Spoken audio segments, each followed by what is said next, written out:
Payti ham bo'lib qopti. Yeb olarsizlar. Mayli, yoqimli ishtaha. Zahra, ol. Obedni ham 3 ta beradimi? O'zi qayergadir borib keldi. Endi obed beryapti. Qornim ochib ketdi, ol. Opa, g'alati hid kelyapti-ya. Ovqat achiganmi deyman. Yemay turing. Yo'q-e. Qarang, rosa. Achigan. Voy, Zahra, itga ham eski ovqat bermaydi. Gapirmang, nonini qarang, opa. Hatto bir kesib ham kirmagan. Bari qarang, suvi qochgan 4 kunlik non. Choy qo'ying, choyga non botirib yeymiz-da endi. Shunaqa qilamiz. Mana qachon. Mardikor deb endi bunchalik ham bo'lmaydi, Zahra.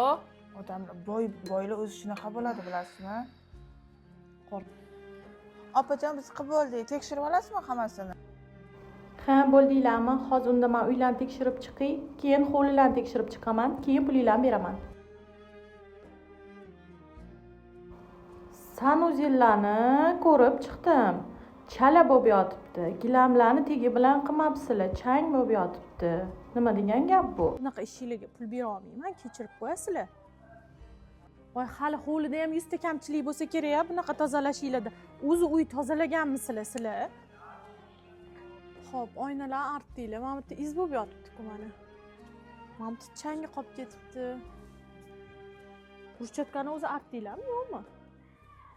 Inam, qo'ldan kelgancha hamma yoqni tozaladik. Bir kunda ulguringlar dedingiz. 4 etaj uyingiz, yana podvalingizda katta basseningiz ham bor ekan. Hammasini qo'ldan kelgancha qildik endi. Buni ortiq qila olmaymiz. Ha? Короче, boshimni qotirmanglar. Kelishilgan pulni yarmini beraman. Meni ko'nglimdagidek уборка qilganinglar yo'q. Davay tez-tez pulinglarni olinglar-da, jo'nanglar bu yerdan.